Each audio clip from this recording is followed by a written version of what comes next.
મન ભૂતકાળના ભૂલના અપરાધ ભાવથી ભરાઈ ગયું છે અને રાત્રે ઊંઘ નથી આવવા દેતું. ઘણી વખત તમને એવું થાય કે મેં આમ કર્યું હોત તો સારું હતું, મેં આને આમ ન કીધું હોત તો સારું હતું, મારે ત્યાં આમ કરવાની જરૂર હતી.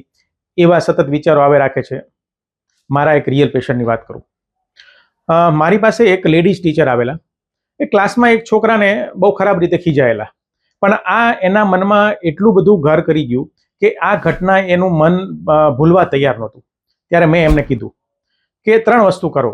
એક તો સ્વને ક્ષમા કરો. યાદ રાખો કે માણસ માત્ર ભૂલને પાત્ર. બીજું જર્નલિંગ.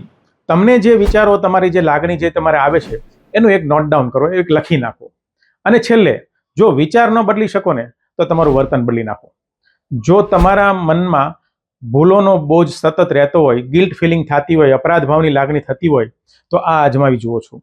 જો આ રીલ આપણને ગમી હોય તો તમારા અન્ય સોશિયલ મીડિયા એકાઉન્ટમાં શેર કરવા નમ્ર વિનંતી.